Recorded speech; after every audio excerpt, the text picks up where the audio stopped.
Ooh, you've been told. All right, so it's been a while. 2019 was the last time we had an in-person season-ending debrief. So I was able to recycle a lot of the slides because we didn't have a chance to use them because a certain global healthcare emergency happened. So Chris, can you advance? So there, I changed the date, made this 2013. And one more, please, Chris. So just for us recording, here is who's in attendance. I think we have most of the in-person attendees. Matt Pindera, next. There, you want to put it there? Matt Pindera sends his regrets. I got a call from him the other day. He's come down with COVID, so he's going to try to join us online. So I guess people be careful. It's still out there. So, next slide, please, Chris. So today, what we want to cover off is, have a look. Our staff structure is changing going into 2024. We'll do the season-ending debrief, where basically we want your feedback. You know, what worked, what could be improved. We did have a rather complete season, to debrief on. Look ahead to the Grand Tactical. So all systems are go for 2024, Sackett's Harbor. Do some ideation around possible sites for 2025, 2026, if we're getting back into a cadence of US site, Canadian site, back to the US. Captured what I could of the 2024 events. I think the schedule is starting to firm up. Still a couple question marks there. We'll look ahead to what our training curriculum will be for 2024, and then an officer NCO school for April. And then I want to talk about recruiting and retention when it comes down to the units level. I think we had some workshops around that in the past. I think that's contributed to some success, so I'd like to look at returning to that. Have a few other topics we want to cover off, and then we'll ask Mr. Williams to give the closing remarks for today. So next slide. So this is my opening remarks that shows that picture. It kind of reflects one of the big things happening January 1st will be a change of command. Looking ahead, I don't want to say too much here. I'm starting to get some goals crystallized in my mind. You'll see as we review our staff structure, a lot of that has come from, in the corporate world, you'd call it career development and succession planning. So if I have a goal, I'd like to see that carry on down to the unit levels, right? And so we'll talk a little bit more about that. And then I think really just build on the great examples set. Steve Hartwick, Peter Twist, and then Craig Williams. I think our community is strong, healthy, vibrant, and would like to continue to contribute to that in the future years, or the limited tenure I will have, because I'm also conscious of those waiting in the wings and my best before date. I know how old I am and how many years of good activity are ahead of me. So next slide, Chris. So staff structure, this is as of January 1st, then I'll assume the role of Brigadier General. Scott Ball will be my ADC. And then Chris McKay will step up to Lieutenant Colonel. So he manages all the infantry elements in North America and then also acts as second in command. Below him, Major Colin Pym, who is the adjutant. Sergeant Major Ewan Wardle, and then our beloved Drum Major Ross Flowers. And then Ryan, on top of everything else you do, thank you for acting as our quartermaster. Wherever you are. Oh, you're hiding behind Andrew's head. Make sure everyone sees. Yeah. Matt Pindera is our artillery field commander, and then he looks to James Nelson as his sergeant major. So, and then I said I'd speak a little bit about succession planning. So this is kind of a corporate view of it, so identify the key roles. So if I'm thinking at a unit level, then it would be, your commanding officer, first sergeant, corporal, so those are vital roles within your unit. So, what are the key skills that you envision for those positions? And then you look at your unit members. Do you have people that, if can step into those roles? Have they had the requisite training? Thinking about the skill set, have you given them an opportunity to be an acting corporal at an event, to start to wear those shoes, or act as a sergeant, or the sergeant to take command of a unit, even if the officer just steps behind and says, I'll be cover sergeant, you manage the troops, right? Give people those experiences. But something to keep in mind as you evaluate candidates is, do they have the skill? Do they have the willingness to do it? And then also, though, you don't want to create blocks. Do they have the ability to be promoted beyond the next role? There's no point putting someone in a corporal's role if that's the limit of their capability, right? You should be able to have a vision that not only can they do the corporal roles, their next step, they can I also see them developing and becoming the sergeant, and then maybe ultimately the officer. So you don't want to create blocks or ceilings. You want a vision to, this is the future of our unit, our long-term health, right? Is to have the people that when you're no longer in your position, that are going to carry on and keep the unit healthy and vibrant. I've got a lot of experience with that from the corporate side of things. Certainly happy to help a unit talk about that, think through, succession planning. So, all of us, we're here as resources to help and support you. So, can I play the devil's advocate here for a second on that? Yeah. With our group, one thing we have done in the last several years is we've actually rotated our corporals. We haven't done it recently just because of the whole thing with the pandemic and then candidates.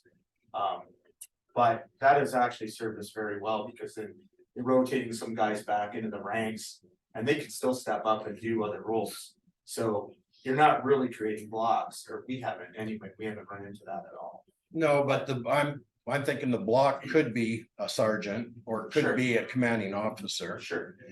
And then just if I'm going to build on that, but make sure you have some younger people in those roles too, right? So that's, as I said, you're looking at the long-term future of your unit, and we're looking at the long-term future of our hobby. So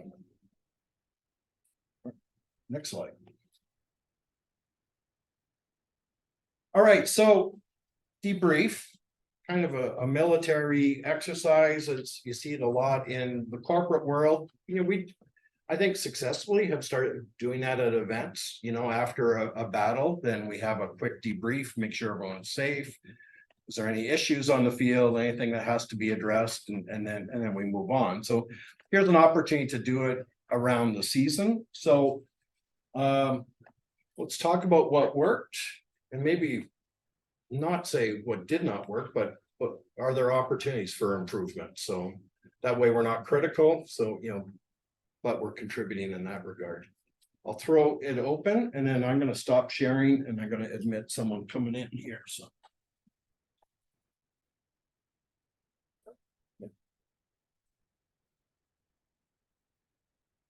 All right, I'll throw one out. What I thought worked was this season, we didn't want small units in the line. And so we combined units, right? We had an optimal size, somewhere around 10 to 12 muskets.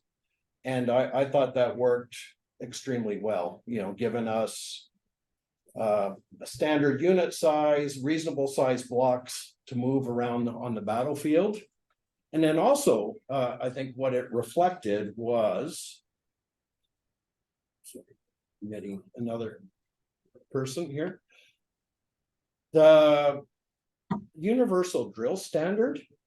A lot of people commented, I thought it went extremely well, how we could mix and match, plug and play. Like it didn't matter who was joining from what unit. Very quickly, after a little bit of synchronization through some unit drill, the units did extremely well together. You'd have no idea that there might have been components from 2, 3, sometimes 4 different units, so. I thought that went extremely well. Area for improvement, I think we need a plan for when we have a very large battery of artillery. Like, I think we were tripping over ourselves a little bit at Fort Erie, like it was wonderful to have so many guns there. But then that also makes the battlefield really small in a big hurry, so it restricts our movements, but then also a lot of times we're masking the guns and limiting their ability to fire too. So I think it's just something that we can be thoughtful around and do some pre-planning. Another area for improvement is when, you know, quite the habit has been that there's a dressing bugle, units are dressing and forming in their streets, and then they're going to march onto parade from there. So I can't tell you the number of times when I've been in command of the battalion and give an order, take the open order, form 4 deep, and the looks of panic I see in the people in front of me. So take that time in the street to do a musket inspection, count off files, run through, you know, the elements, you know, we're going to need. If we're going to rest on arms reversed, run through that so people know what we're going to do. It takes half a second. Take the open order so they know, you know, which files step back, when does everyone else step back, when do they step forward. So, you know, all that, it's just not time to be standing around BSing or dealing with latecomers. Like, use that time in the street to make sure when your unit falls onto parade, they're ready and prepared. So that's the ones I made notes about. Anyone else have something? I think, Don, Yeah, go, Greg. it's a carryover from, I think last year we were fairly successful in this, as well as with the kind of communication that's going on between the artillery and the infantry. I think that there has been an improvement. I find personally, the ability to communicate with them and have them communicate their needs to us has made for a more of an easy flow, and it's also more of a feeling of safety. Like, I don't think my ears rang once this year, which is not the case in past years. I keep telling my wife it's the hobby, it's not her. But but I feel that, Fort Erie aside, because that is a problematic field, I feel that it's actually been a lot better. And I know that's been a couple of years in the making, but I just wanted to note that. Oh, the artillery has done a fabulous job. You know, hats off to Matt with you know, bringing cohesion across all these gun crews, and you will see them at an event weekend. They work really hard at going through their drill, at standardizing it. So it's I just see it when they're in very large numbers, that then we just have to make sure we have a good plan. Because part of it, the Sunday at Fort Erie this year, I detached myself to stand with the artillery battery, and I was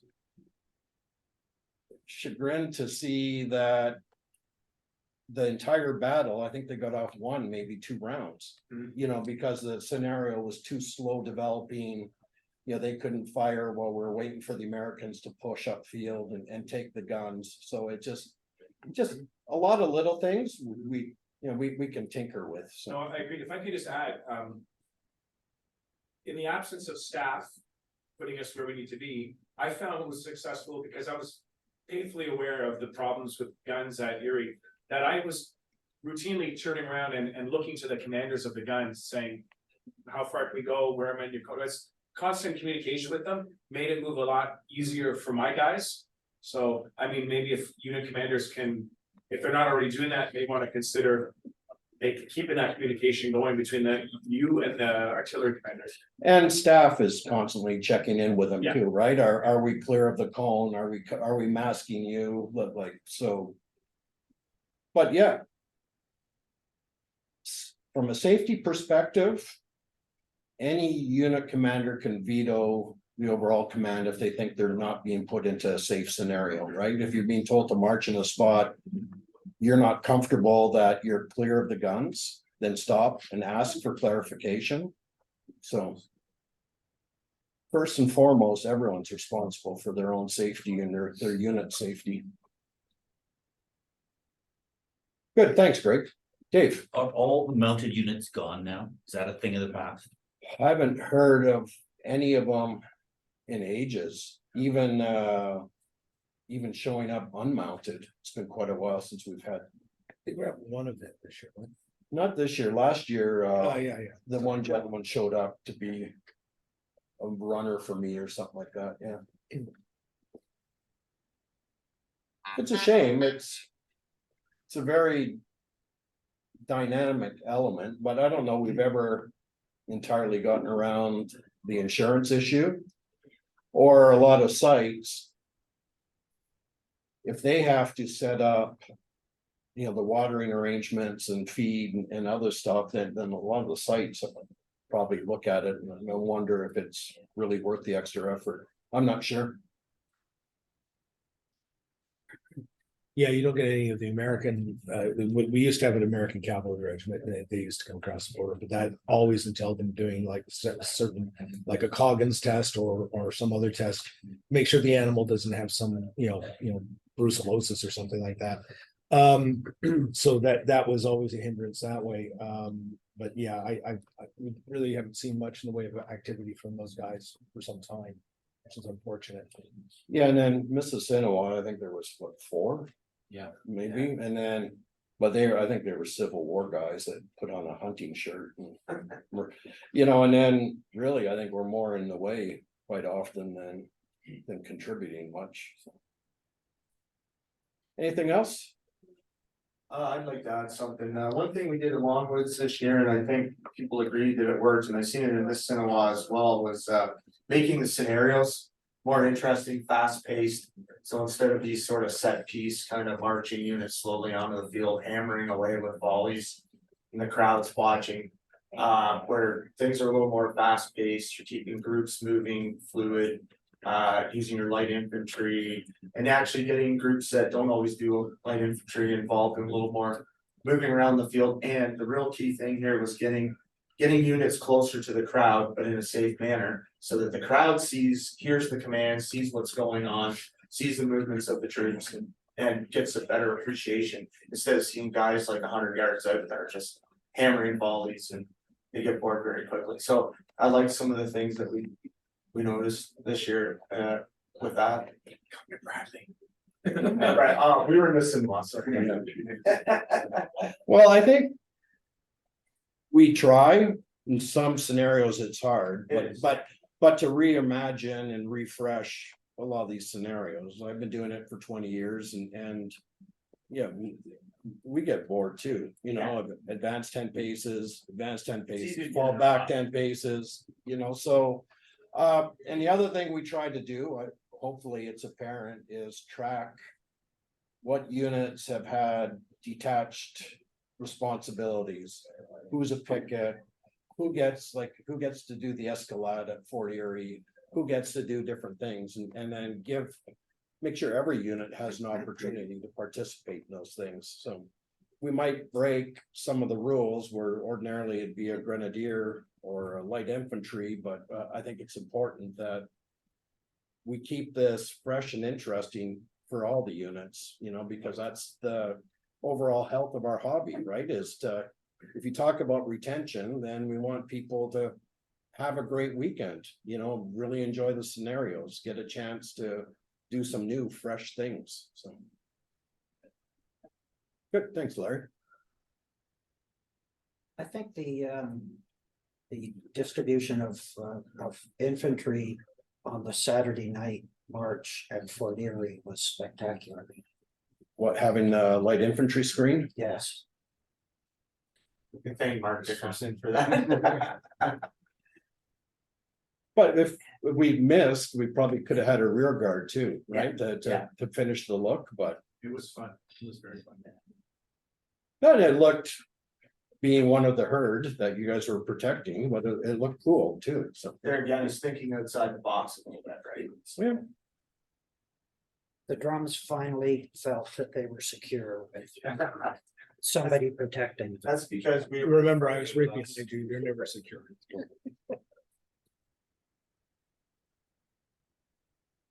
All right, yeah, great. Just to add, not to anything specific, but like Russ said, yeah, these little things are the little tweaks are the little interesting points that people really get a kick out of, because I heard a lot of positive feedback from that too, and it's just these little things, like, and so thank you for that, for doing that, having that done, and Bruce, of course, remember. Marcus, I always say Bruce. We call it lots of meetings, but yeah, pretty soon. That's all. All right, anything else? Gonna go back to sharing slides.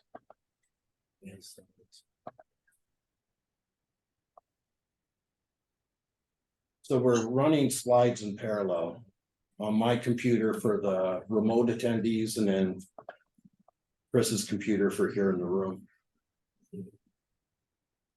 All right, so kind of part of the debrief, or maybe an observation from where we've come from the last few years. You know, we had virtually nothing happening, you know, the maybe a Fort Erie Memorial Service where we had a distance formation, wearing masks, you know, to last year, you know, we started out at Longwood. I think people were really anxious and nervous still. So we said wearing masks are fine. We're gonna have units work as detached units. We basically changed our drill, our movements on the field because units felt safe as within themselves, but didn't want to be part of a bigger line. So, and then we ended up this year. That's a picture from Fort Erie. That's not even that's not capturing the lights, but I really felt this year that we're back, right? I think Fort Erie felt quite normal. It was well supported, great numbers, and you know, I hope everyone felt the same. Didn't really feel like we're restricted in any way. And then if I'm going to add to the debrief, I think something that really pleased me was looking at the unit health through the course of the season. It seemed that most units had consistently turned out at some point, you know, a very large numbers, and then a lot of new faces in every single unit, right? So units have gained, they kind of held their strength through COVID, and then have started adding membership as we come out of it. So to me, that was a real positive as well. Matt, you're the one I can see. Are you seeing my slide? Yeah. Okay. Great, Yes, I am. thank you. Yep. Yep. Great deep voice. Let me check in with those watching. Anyone else have anything to contribute for the working, not working? As far as slides, No, like you offer your thoughts. Did anyone have any thoughts to contribute? well, I felt Fort Erie was very normal, very busy. The camp, my camp anyway, sure felt like old times. So Yeah, no, and then I'm thinking from the debrief perspective, Matt, and for everyone else. Any perspectives on what went well through 2013 and what could be improved? I think to sort of echo Greg, I liked the way infantry commanders were a lot more comfortable with approaching us and inquiring whether they were in a safe place, and myself or either one of my sergeants at the time could give them the okay, or if we needed to discharge a round off, we would do that and then make sure to let them know that that portion of the field would be theirs, and then we can just relocate. So opening the channel of communication between the infantry lines and the artillery units was a real plus. So I know this is something we've always been open to, and I think the infantry commanders are following through now. So I think basically it shows, it makes it better for them too. And at any time in a battle, we've made sure let them know that, you know, ask any questions you like, and we'll make sure we try to or any requests, and we'll try to honor that, you know. So overall, I found that worked well. And I think they're a lot more receptive to having guns in the line again. And that really helped out at Fort Erie because I had 10 guns there. So I had 8 on British side and two of them went on the American side. And to utilize 6 and 7 guns on that field, we sort of needed to put them in line with the infantry. And I think that worked fairly well. All right, thanks, Matt. Anyone else on the line?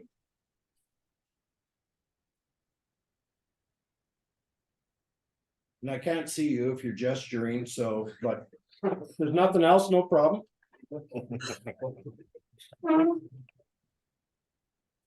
All right, so let's move on to talking about grand tacticals.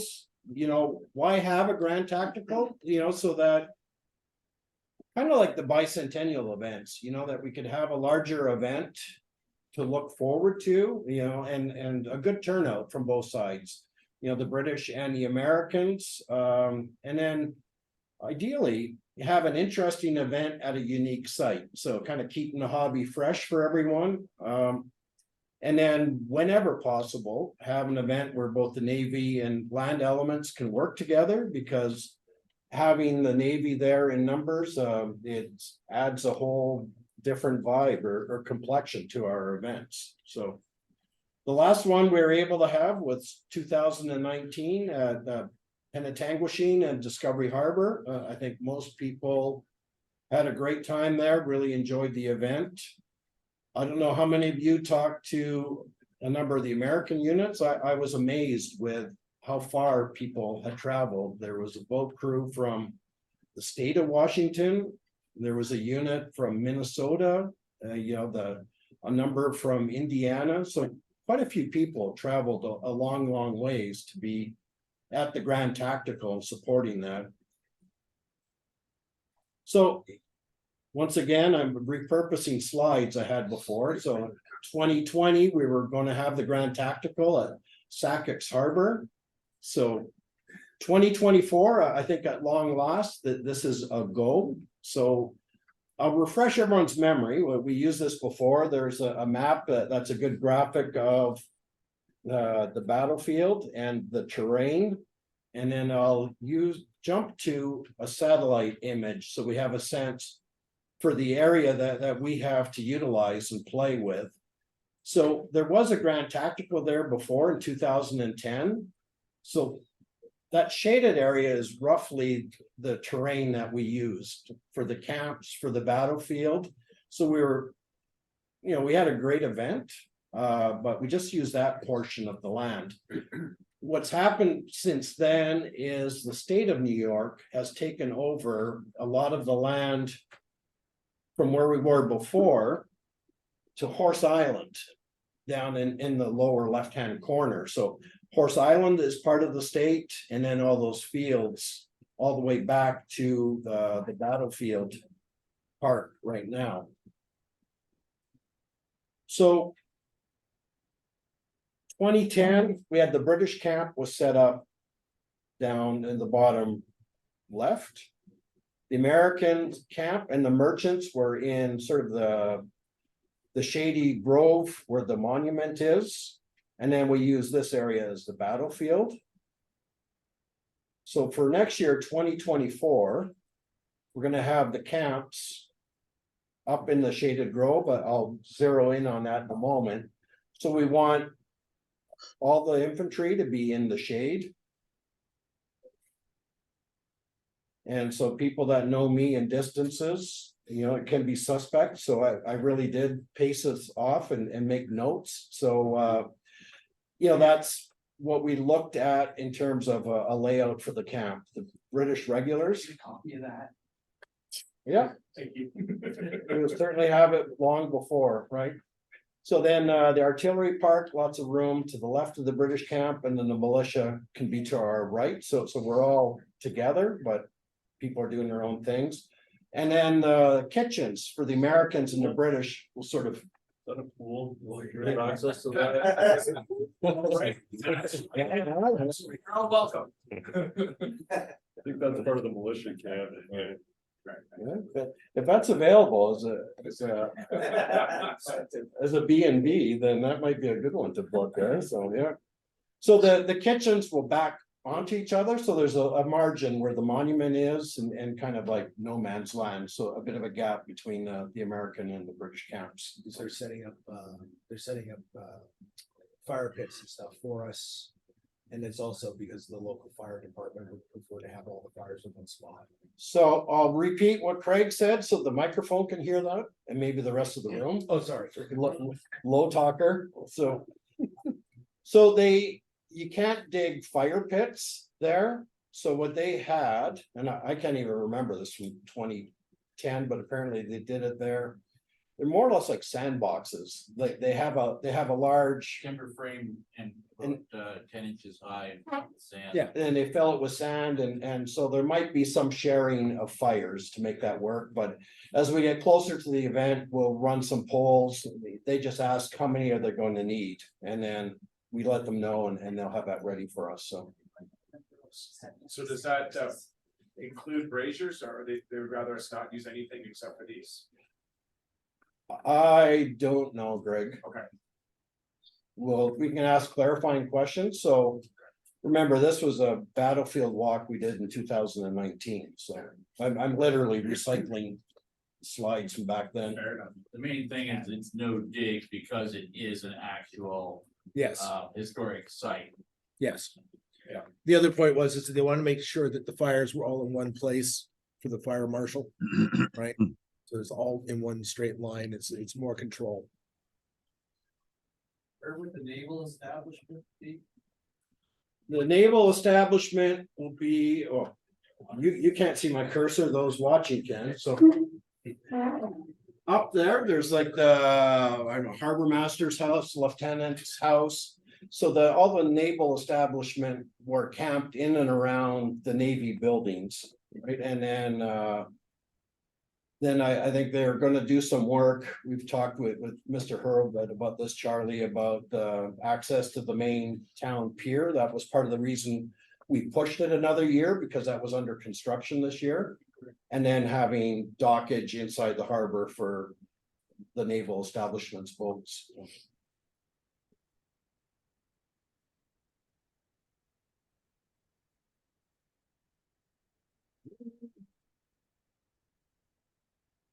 All right, so the Saturday, what we want to do is have the battle kicking off from around Horse Island.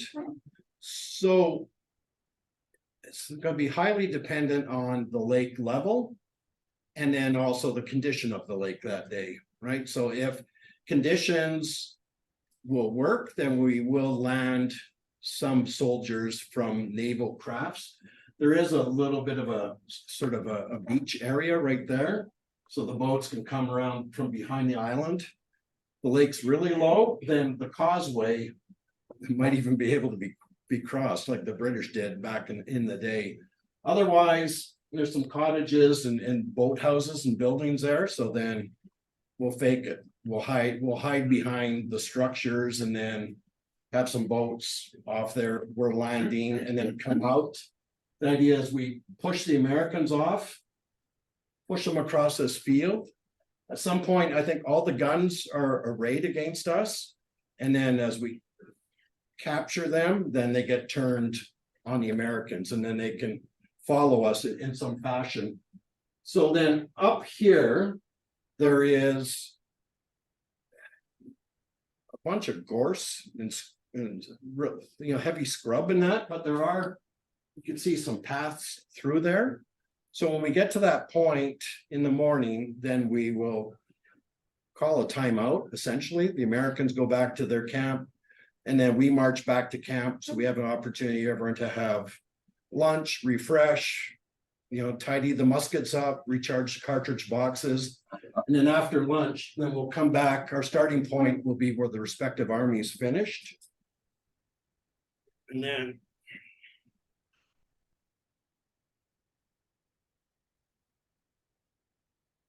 in the afternoon, the British will split into two columns. There's two paths through all that heavy stuff.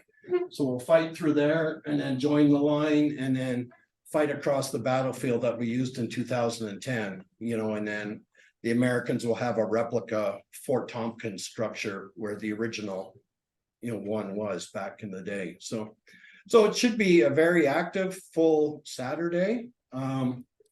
Merchants will be set up kind of down in this area. There's a bit of a parking lot and some barns and structures there. So they'll be down there where they're more accessible to the public, and that opens up more room for the camps for us.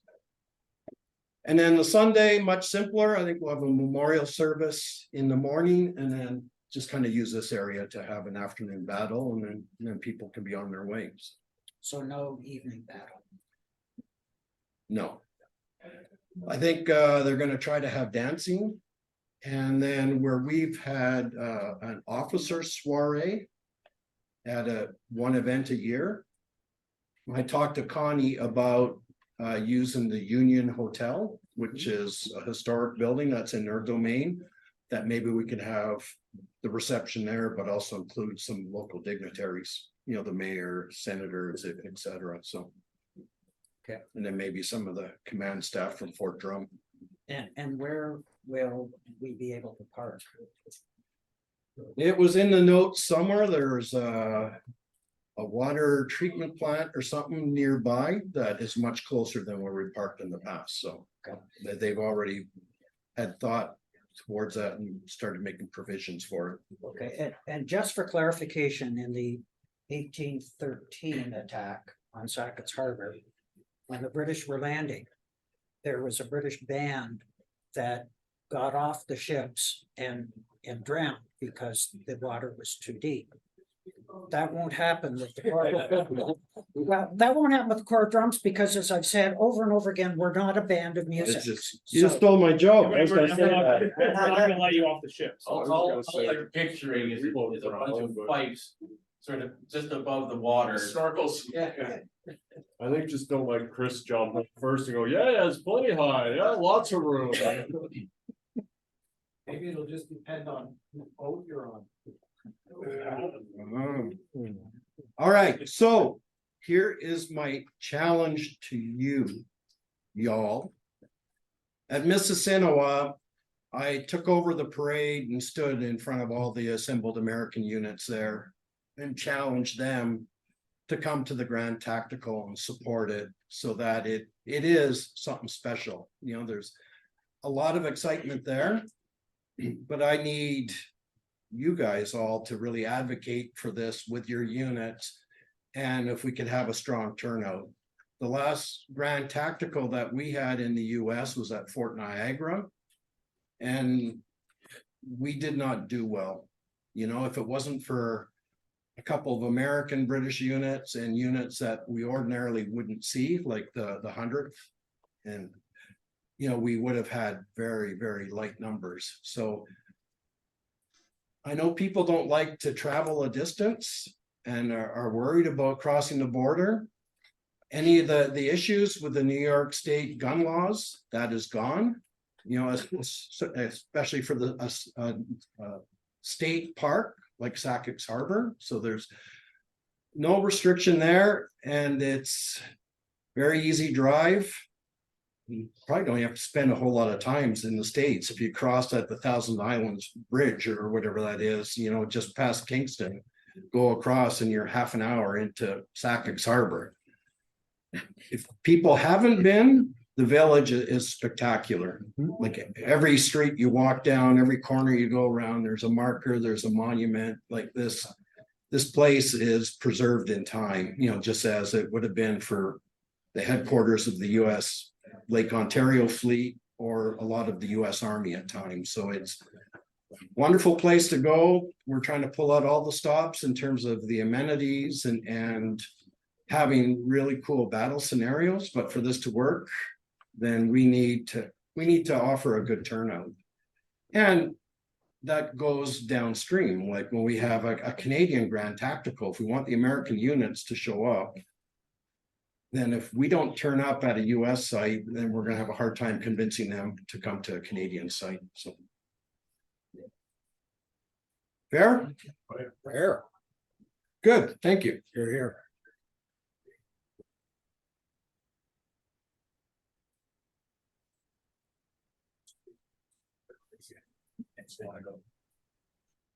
So 2025, this is just brainstorming.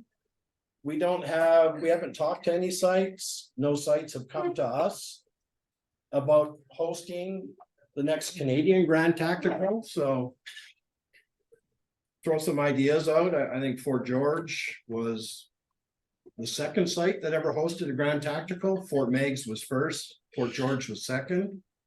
Fort George always seems to be up for whatever we ask them to do, so that's a possibility.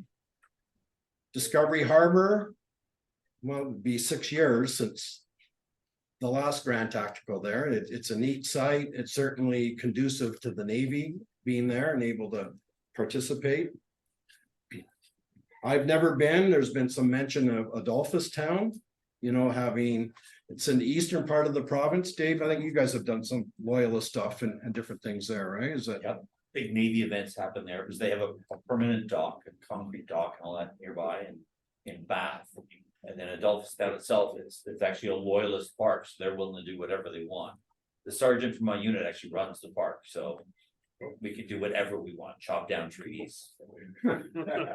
But I think we had, Chris and I were online with Tom Hurlbut and we're looking at satellite views of the area, but there's a beach, lots of camping area around there, and then just inland a bit, there's a number of fields and stuff that could be battlefields, right? So. Yeah.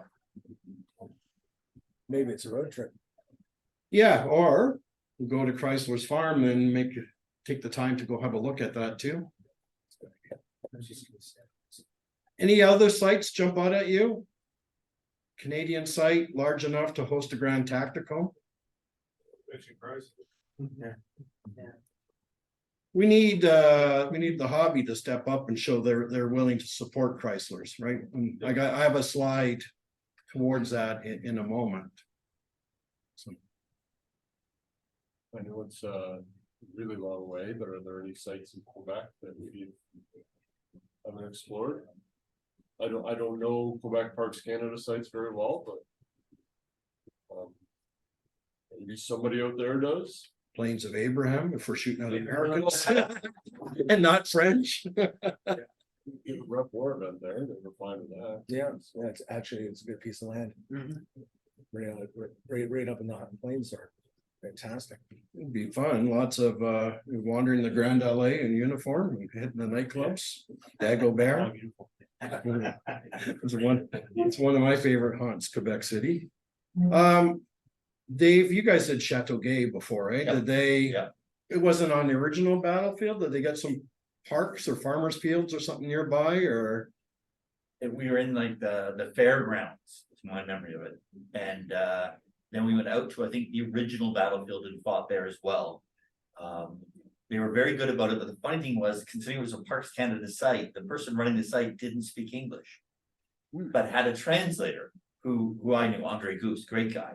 And he was higher up in the chain of command. And they were very receptive to what we did, and they just loved it. It's a bit in the middle of nowhere, like we drove a long way south of the St. Lawrence to still be in Canada. And it's a long way from like plumbing or restaurants and stuff it's a very small place, but they were very happy to have us, very glad to have us come. It was a great site, great event. Would it be able to hold a Grand Tactical? I suspect they would be happy to do that. Yeah, I think so. Does it have the size though? Yeah. I have to ask them directly. I don't know. I think so, but it's been a while. No plumbing. To add to Dave's comment, it was probably my favorite event of the bicentennial was Chateau Gay. Interesting. Yeah, and to add to that, how many of us went to Chippewa in 2014 and there was not a thing there, right? It was just a field. Lots of ticks. Yeah, we called that. Yeah, but it wasn't that, it wasn't that far from. Everything like that. It's super- Niagara Falls. Yeah. All right, Well, maybe just to throw a completely crazy idea, maybe for the year following, since it's an American one, we also did Bladensburg. We went down and fought on the original field at Bladensburg, and then we went up to the White House and had our photographs and everything done there. Which was a lot of negotiating with the security and national parks and blah, blah, blah, blah, blah. But if you want to do a long distance one that's a memorable one, it's only like 8 hours from Toronto. It's not that far. But Bladensburg is what to do, and they were all shocked, like, oh, you reenact the War of 1812 in Canada? It's like, what? And there were all these weird units I'd never met before, who were like Maryland units, but they were British. It's like, okay, so you're the who? And they're like the 41st foot out of Richmond, Virginia. And it's like, lovely to meet you. And they were good guys and good kid. It was a great time. That was like Jefferson Patterson Yeah. Park Yeah. in 2008, that was the same sort of thing. problem is, we've talked with Ed Seaford, who lives in the area, he's Royal Marines. And he says Jefferson Patterson, they've changed management a number of times and they're not receptive to having a reenactment. And then he's looked at, I'm not sure, but Bradensburg, but North Point, like a lot of these areas, and he said they're either not receptive to it or they've paved over a good portion of the available land, so doesn't sound like, and then we need someone with the will to host it, right? To set up the site, the amenities, and have the volunteers to support what we want to bring to town. North Point is not, the battlefield itself is not that big. I've done it a couple of times. Yeah. It's quite contained. I thought Bladensburg was sort of on a front lawn. I don't know Bladensburg. It was, I think the Jefferson Patterson Park was ringing it up. I think we fought alongside the river. Went quite a ways We fighting. did, yeah. Yeah. So we did a running tactical as well. Yeah. And then segued into the battle on the Sunday afternoon. That was. And then the next day went up and did something in Lafayette Square, but we weren't allowed to bring our muskets. No. So instead we brought torches. And then we marched up to the White House. And the Secret Service were all uptight, we were gonna light the torches. We said, oh, no, no, no, look over there. All right, so looking to the US. This is just tire kicking, brainstorming, we don't have. We're looking to the US. Yeah, Thank you, Tom. I may go to. So, of these. Fort Meigs. Has said, look at us, we would love to have a Grand Tactical again. Great site, one of my favorite sites, great local communities, I think it would be a lot of fun. Genesee Village, I'm not sure, we had one there before. Great thing. Yeah, Sorry, I did reach out to my contact at Genesee and she's moved on. And so forwarded my email to the next person in chain and I haven't come back. So I don't know how enthusiastic they are anymore, but so we got an inquiry into Genesee to see. I think when we had the Grand Tactical there, how many of you were at that one? All right, and then you remember the fiasco with the lock gate and the thunderstorm coming in, like. All those people are gone, you know, that they had, They've been locked out. yes. Yeah, swept In a away. rainstorm. So they had an interest in us coming back, and then I think the 41st and Royal Newfoundland Regiment, you guys went. Just before COVID and had a, 2019 right there. yeah, you guys had a great time. I heard a lot of great feedback from that, but. During COVID, they run I think a Juneteenth weekend. You know, which is celebrating Black heritage, and I think that. Had a lot of success with that, so I don't know if they'd want to go back to reenacting. Mississinawa would love to have a Grand Tactical, but their event is October, and then. From here, it's about a 6-hour drive, so, but. Tennessee also has a firing range, which is kind of fun. Yes, I remember we had the live fire there. Yeah, live fire. Oh, yeah, And do they still give out free beer where's that? at Genesee? It used to be because it was supported by the Genesee Brewery. So they back up like one of those giant milk trucks with spigots on the back, and it was all you could drink. I remember that. It was I great. don't remember that, or maybe no one told us, or we would have claimed it and didn't tell us. But Fort Meigs is their guys often come up here to support our events. And they do have a fair bit of resources down there as far as land and accommodations, so. And they are, I've never had a bad time at Fort Wayne. no. And then they have a different funding model now. You know, they used to be part of the Ohio Historical Society. So I think the OHS still owns the site, but it has turned it over to a local kind of friends. So it's a lot of local businesses like BIA and that run the event. They're on the board of governors. They have a lot of community patrons. So if there's a grand tactical there, it'll be done right and well resourced. I guess for me, the one thing is always, if it's a grand tactical, then let's have it be something different. Like, I don't like going to an event and it's the same event you always have, but just with a few more people at it, right? So, you know, can we have some different scenarios, use some different terrain, do something to, and I guess the onus is on us, but that would be my goal, you know, planning a grand tactical is try to find a way to make it feel like something special, right? And unique. So. Just, I know, Tom, you've talked about this before, but just to highlight for everybody in this room. In theory, we can put our input in for US Grand Tactical, but this is really the US command are the ones that would make this final decision, so. You know, we're happy to share your thoughts, but at the end of the day, this isn't gonna be really our call. And yeah, we could pick any site we want as an ideal location, but then you do need the site to have the desire, have the funding, and have the volunteer resources to be able to host it, so.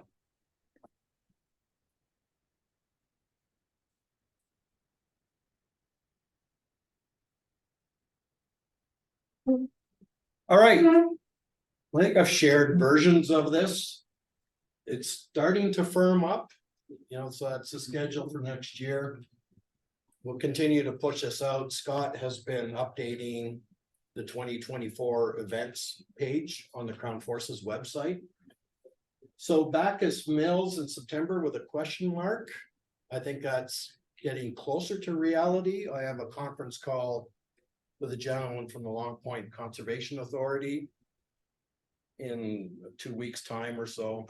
But I think they're going to need some reenactor help on the planning committee, but also just help on site, you know, registrations and various things. It used to be the Norfolk Militia that was the host unit, and they've kind of aged out. They don't have a whole lot of people active anymore, so. And then Mississinawa, we're waiting for those dates to firm up. I think. When's the football game? Well, that's it. There's a cadence of events. There's the Purdue homecoming football game. Once that's established, then the Feast of the Hunter Moon sets their dates. Then Mississinawa can set their date. So I think Chris looked up. I think the feast has been set, but Mississinawa hasn't confirmed. Our guess is that weekend, which I think is Thanksgiving, right? It was a great event this year, by the way. The battle scenarios were changed up. It was fast moving, tight field. It was Forney's last stand, I mean, that was just. no, I really enjoyed it. And just, I mean, if you've never been to Sutlery, it was huge. They take good care of you down there too, good hospitality.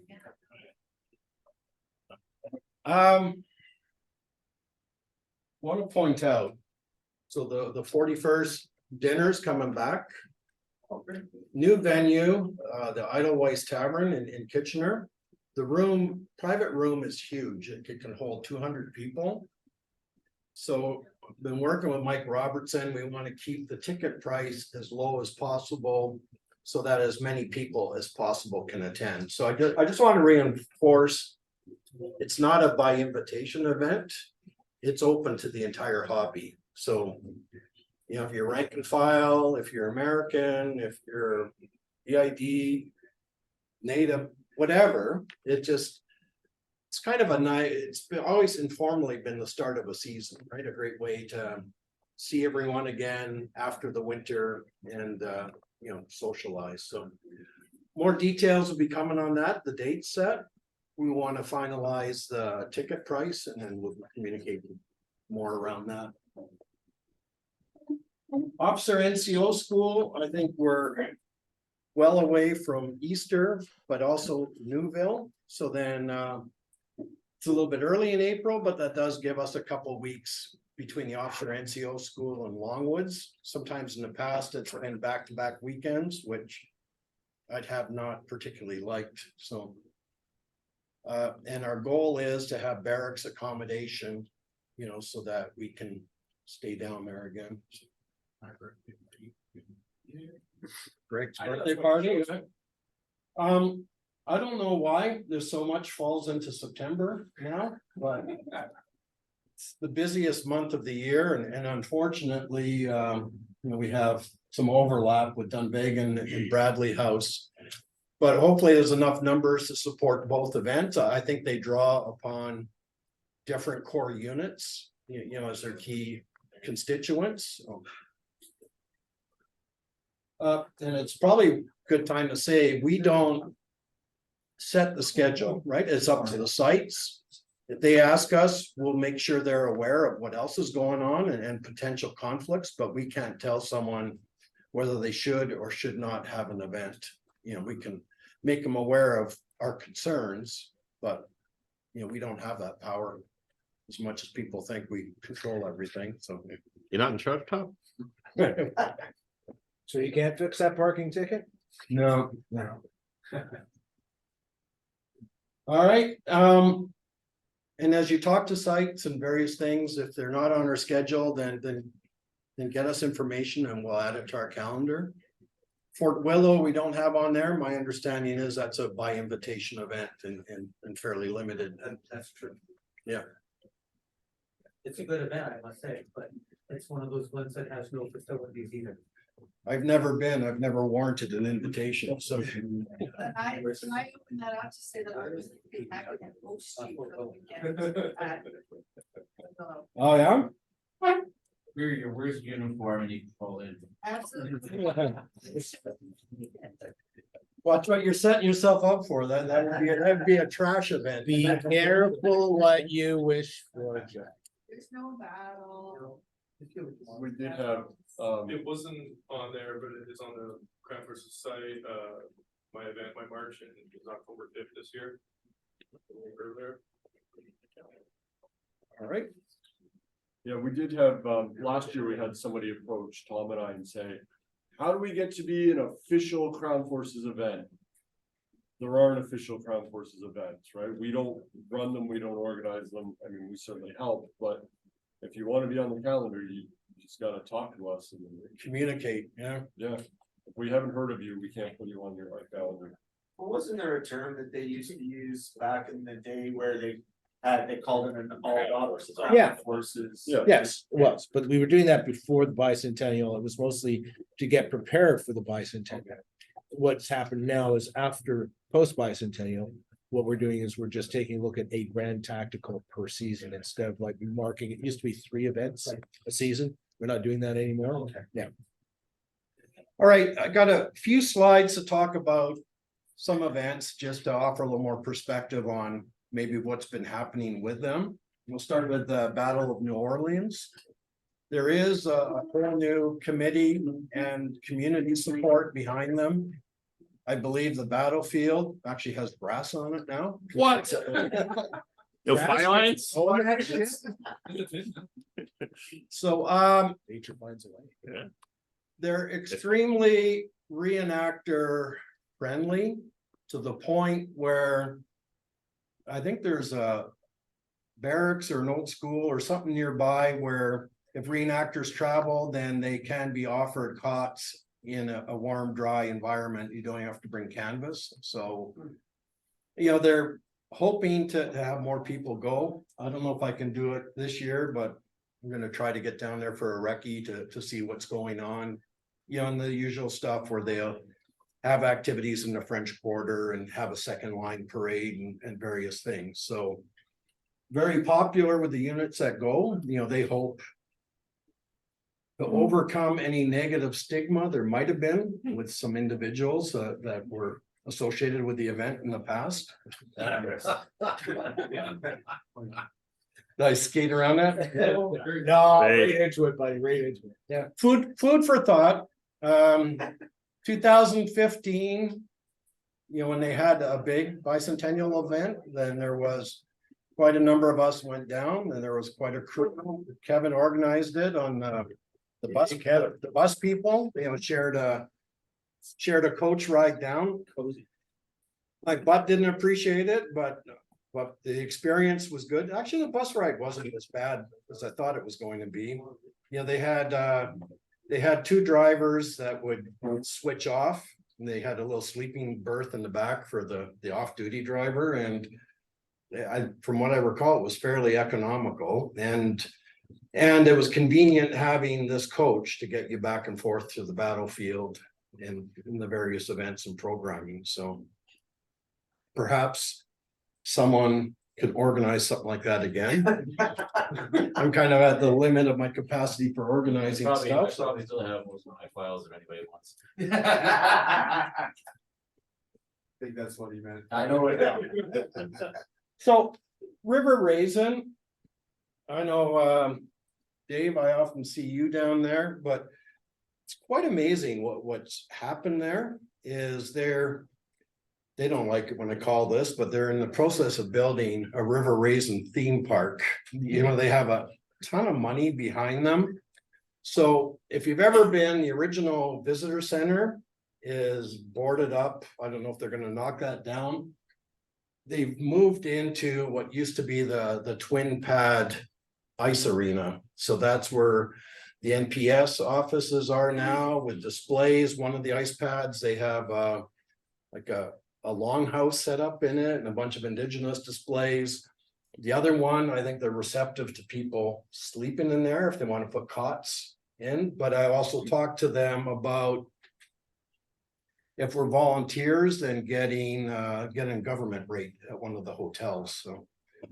So when been doing it on our own, I got in the habit of going down the Friday night. And then we're trying to see just how bad a $25 or $30 hotel room could be. So I'll say it's pretty bad. You know, when I went to pull a tissue out of the box and a crack pipe followed it out and fell on the floor. So maybe we can get something a little more upscale than that, but 40 or 50 bucks. so I think the way it works is because the NPS is renting space in the visitor center, then their park rules don't apply. So you have the battle next to the arenas and the big field there. So you can do opposed line tacticals because you're not, technically, you're probably in part of the area that was the original battlefield, but you're not in the battlefield park where NPS rules don't allow opposed line firing. So they're talking about more programming, whether it's lectures in the Saturday afternoon, and then it's the best lunch on the circuit. You know, the church ladies with an array of soups, chilies, chicken, fried chicken, baked ham. It's absolutely incredible. So.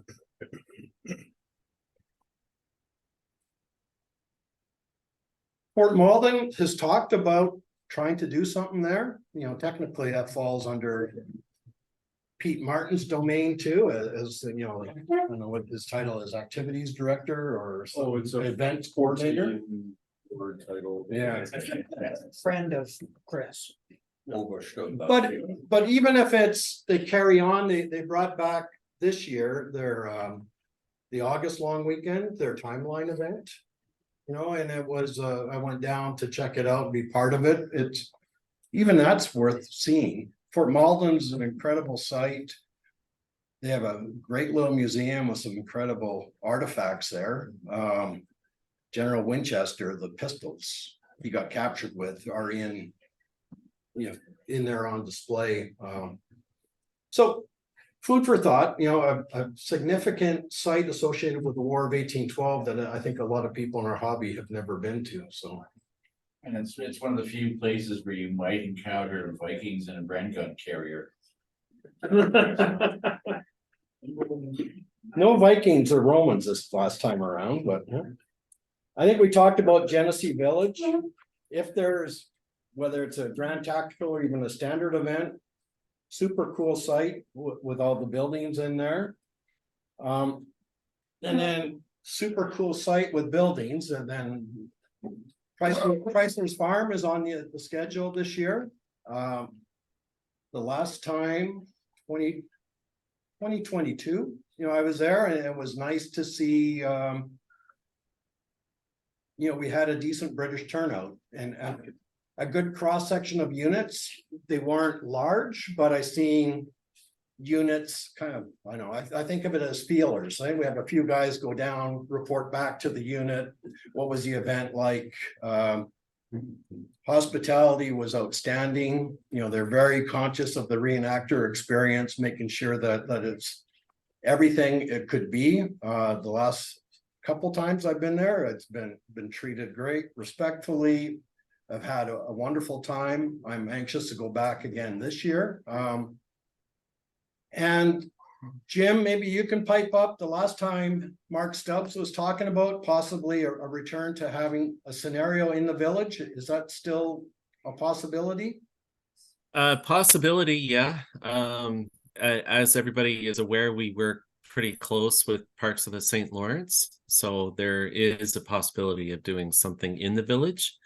So some of the members we have, kind of people that work for Upper Canada Village are actually involved in our committee too. So as we get closer to the event, we'll be open to, we're always open to ideas from the Crown Forces. Good. And then if you can promise a thunderstorm-free activity, the night battle in the village. I'll do my best, and even air conditioning too. I'll see what powers I have. As we know, it's a July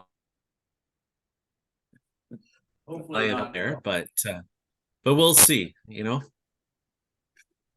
we had there was a reggae festival the last time, and then I remember there during I think the World Cup, I think Italy was playing. Remember there was massive speakers set up and an Italian crowd cheering on the team at the beach. Yeah, it was fun. All right, Mississinawa, Larry mentioned this, so I went this year. It was my first time in 20 years. Part of my goal was to liaise with a lot of the American units. There's groups that we see there on occasion at Fort Meigs or the River Raisin, but that we seldom see anywhere else. I wanted them supporting the Grand Tactical, consider trips to Canada to come to some of our events here to beef up the American side. But it was Mississinawa was a great event. I had a lot of fun. They're another site that's very anxious around the reenactor experience. I think our British line was at the most 30 to 32 muskets, and the Americans were blown away with that was the largest turnout they've seen in years, and it for some of these Americans, they said it was their best Mississinawa ever because we had numbers to oppose them. Although I still think they had 3-1. So yeah, but they've expanded the battlefield. It'd be nice to have more numbers down there, and then we could use more of that battlefield. There's a lot of neat features, terrain, and then if you want sutlers, then there's like 100 plus. But it's the Mall of 1812. Yeah, and then sutlers that you will never see at any of our Canadian events, right? So Townsend, God, never say it right. Godney, Gedwin, Godney, or Gedney Godwin. Yeah. And Sampson Historical, so they're big one, part of that area. Yeah, and then the fabric guy, where you guys were. William Booth Graber. Yes. Does Burnley and Trowbridge go there as well? Didn't see them this year. All right, Waterloo. still working towards that. And this is just, I put dates on here, and that is just kind of Facebook chatter from some of the Europeans I'm connected with, but they said they got a letter from the organizers. I guess this year, the Waterloo event actually fell well into July. So they've pushed the event farther back to get beyond, I guess, the end of the school year for a lot of the French-speaking students in Belgium. And so this is the projection, is that it's going to be the 28th and 29th of June in 2025. So I've reached out to the email I have for the organizing committee. I've reached out to the gentleman who I believe is going to have the Allied Command, but everyone seems to avoid getting pinned down or offering much in the way of concrete details there. So I'll continue to work it. Probably about a year out, then we can start working with Ellison, you know, and then get an idea around the cost of airfares, the hotel and coach connections. This is the other hope, is that the travel industry normalizes somewhat between now and 2025. It's still very bruised, you know, flight connections don't work well. Airfares are very expensive. Hotel rooms are obscenely expensive, so. Kind of forgot how big those stadium seating arrangements were. 50,000 plus people each night, eh? So. Almost as big as a football game. I think off the top of my head, you know, we're just asking for statements of interest, and we're somewhere around 140 right now. So if details firm up, we get some prices and people start to firm up, but then it will be, I think, maybe not quite the same as 2015, but it's the next big one, right? And it's going to be the big one for the foreseeable future. So it should be a great experience again. All right, Ewan and Colin. Yeah, Cheers. Sorry, guys. Before we get on, off the subject of Waterloo, is there any consideration given to getting there a little bit earlier? One of the things that we had a problem with Waterloo, and granted, we went with you, but we weren't in your division, was we got there, we did the battles. By the time we got back to the hotel, it was midnight, cleaning muskets, getting back up again. We didn't really, if we hadn't taken the last day of battle off, we would not have seen pretty much anything of the museums there. Is there any thought to making the Waterloo trip longer? Yeah, I think once I get confirmation of the dates and that they're going to allow us to brigade together, then we'll have to work out the ideal departure date.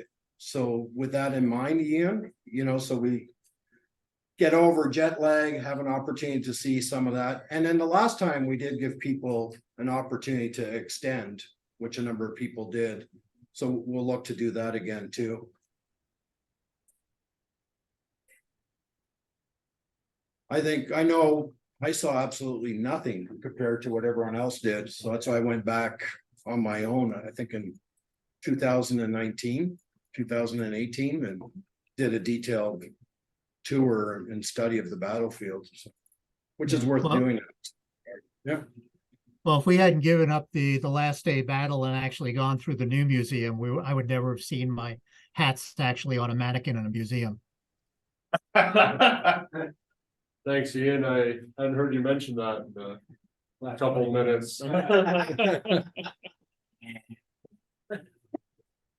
All right, Ewan. Well, we can move on to the next slide. It's just an intro slide.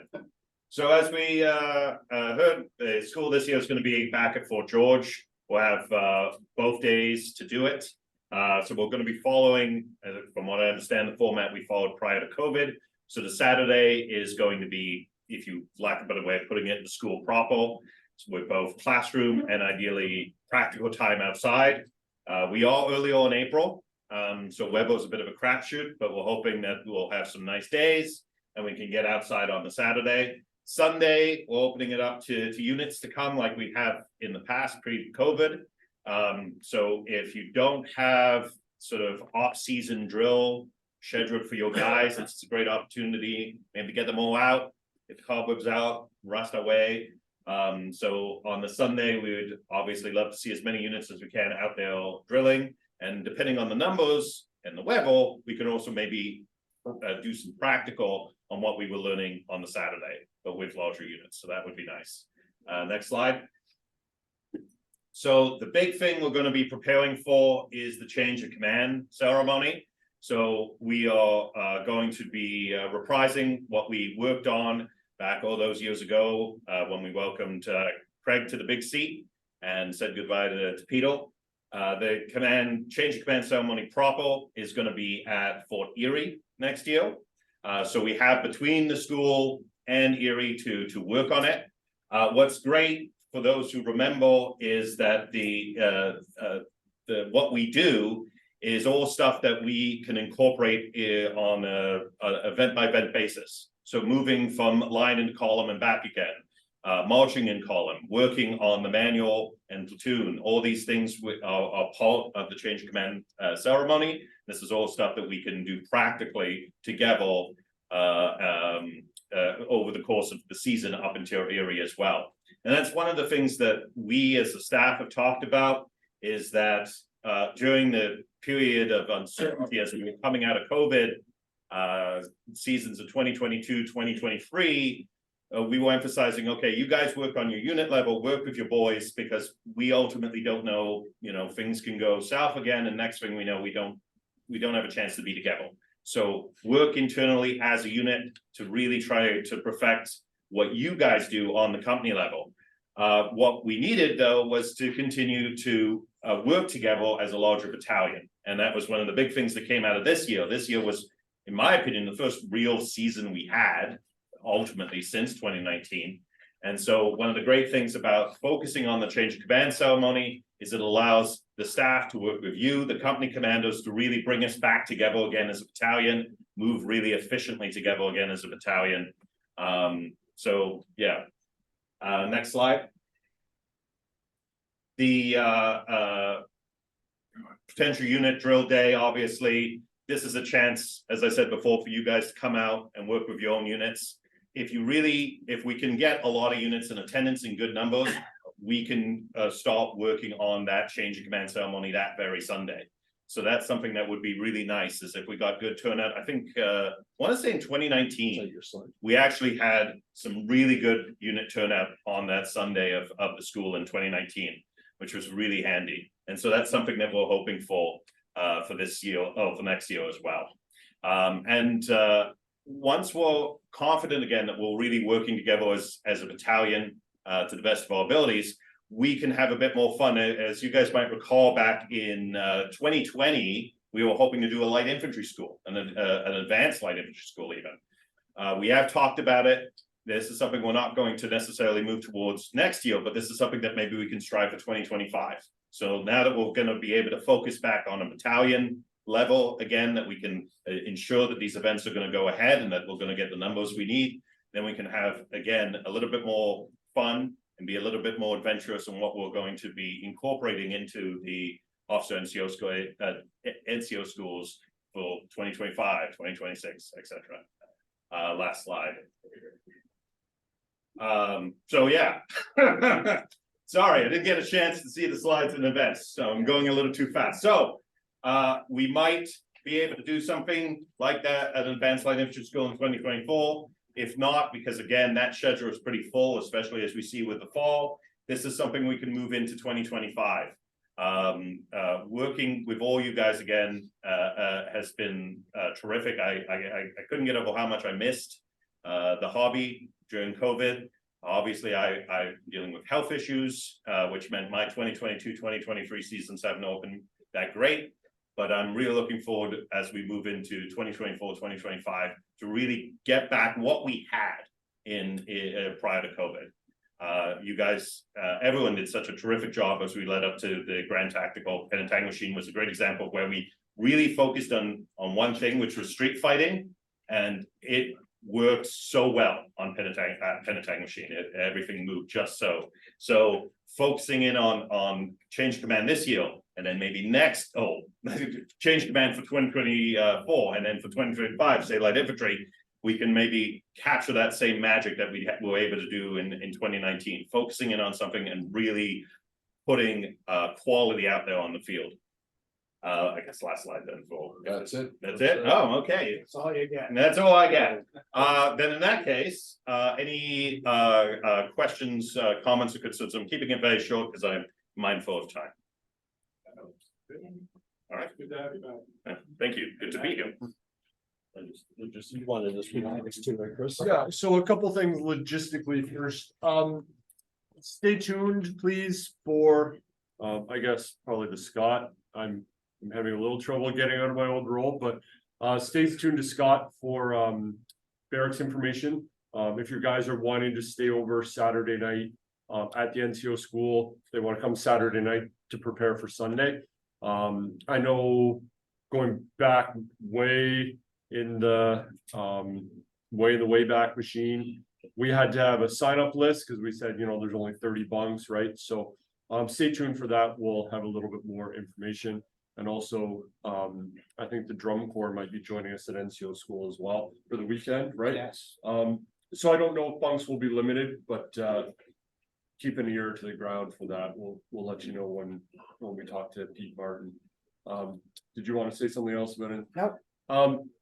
And then also similarly, if your unit is interested, you and I and Scott, and even going back to Brad and Mark, have talked about doing a light infantry school for probably 6 or 7 years, and it's just never really come together. But the idea, I think, hopefully would be that it's a little bit more advanced light infantry school. But if people are interested, let us know, right? We don't want to be, we're just sort of invite 3 units and go, well, we didn't know the 41st wanted to come, right? So just let us know, right? We're otherwise we'll just kind of go with what we know. Yep. I was going to add in regards to the school, one of the things, because we were talking about, could it be something that could happen next year, is there is a possibility of a location out in Oakville. So if it's something that happens in the shoulder season, it's quite a large church, actually, with quite a bit of facilities attached to it, including a very large gymnasium, quite a bit of parking. So, ideally, it's something you want to do outside. You want to, be at a historical site. If that's not possible due to scheduling conflicts with other events, we might be able to find some indoor off-season options moving forward as well. And do you know anybody that maybe has connections there? I do. That's good you have these connections. I mean, not everyone would, but. And one more thing before we move on from drill. Some of you will remember going again way back to, I think, about 2015, 2016, when Tom was starting to step into the lieutenant colonel role, and he was saying, he's trying to learn the role, but also trying to connect sort of with his unit commanders and the units beyond. He said, if any of you are having off-duty drills, the 41st is drilling at the armories in Cambridge on, March 21st. I'd love to be able to come and, I'll shoulder a musket. There's no expectation that I'm there to be in charge or anything, but I'd love to come and see sort of the way different units run their drills and work together and connect with your people too, right? Beyond just the unit commanders. So if that's a possibility, I'd love to join you. So Do you want a drummer or a fife? I can hit a drum as well as the next guy. Okay. I can keep a cadence. How about a bass drummer? Another one? Never have too many. All right, thank you. Yeah. Back to you, John. Recruiting. Should we look at a return to the recruiting workshop? It does look like Glenn. Well spotted, yeah. With a wig on. Big side. Yes, no, What's that? a recruiting workshop. We can do it by Zoom. It doesn't have to be an in-person event. Everyone's happy with what they got, what we're doing on their behalf? We're gonna say Ray's doing a Ray, job yeah. right there. I've gotten a couple guys from him. I know the 49th Center's got a couple guys off of that as well. And Ray likes to. What's that? New's got some as well from Ray. And maybe that's enough, we just, what. We could do more of is have some. Unit volunteers, especially if they're followers, to pass out the recruiting business cards. You know, we have a card with a picture of a shilling on it. You know, so work the crowd lines and it directs them to the recruiting portal on our spreadsheet. I know I've met a lot of people that have joined units through that as well too, right? So I was just gonna say, have more cards available. I don't know where they are, if you I've been the master holder of play that. them pretty close to your chest, but. Yeah, especially, I know at Longwoods, especially if we could have access to them, you know, when you're doing. You know, camp tours or, you know, musket demonstrations or that sort of thing at the end, if we could just have some cards available to hand out. Yeah, Tom and I went to crowd target. I was like, what a No, I like that. Discovery Harbor, yeah. It's fantastic that Ray's doing a great job for the regulars, but since he's taken over the role, I've not gotten a single, I used to get one fairly frequently from Mr. Didier. And seems like the militia gets no love here from Ray. Why is that? Yeah, and I guess you better go visit him at his fly and make sure that. Hey, Greg, are you motivating him? There's other ways of motivating. Okay, fair enough. But that being said, like. I have family. Ray is very open to having other people. No, join I the know, recruiting, I right? know, I'm just, And I think Joe Chiasson is actually gonna spend some time and also trying to promote the artillery as well. It's like some of these guys now, they're getting a little bit older and they just don't wanna go on the line as much. It's a great opportunity to help bring new people in the event. So that everyone knows. You know, our primary effort has been the webpage, you know, and that's. A pretty steady trickle of inquiries, so there's some leading questions to understand. What sort of unit they want to be in, you know, where are they geographically located? A gentle feeler about their age, you know, their ability to do some physical activity. And then Matt and I will debate. So it sounds like these 3 or 4 units are the options. Those units are given the person's details. And then the onus is on them to follow up with the recruit. So if people don't follow up, then shame on them. But it's also something Chris has worked on, make sure that the Crown Forces website, that we do have good contact information on there associated with the unit. Or if there's someone better that manages the recruiting efforts, and let us know that individual. Yeah, yes, Ewan. On that line, not that it's applying to anyone in the room or online, but recently I needed to get in contact with another unit commando, and it turned out he changed his email but didn't let it be known. So it's, if you are changing your contact, be it you're passing your contact responsibilities to somebody else, or you've had to change your email for whatever reasons, just let us know too, so that people know what the correct contact is to get a hold of unit and unit leadership. Right, and then what happened this season was Ray Henriksbro. Is that how you say his name? Yeah, Close enough. yeah. So he took it upon himself to set up a fly. And he had a banner made up to hang from his table that said 1812 recruiting or join. You know, and he just has conversations with people. So I did give him some of the cards. But then what was worked well is he's had people hot and ready to go, and he's walked them right over to the unit at an event and made that connection with them. So it's a good thing. yeah, it's great. It worked extremely well, so.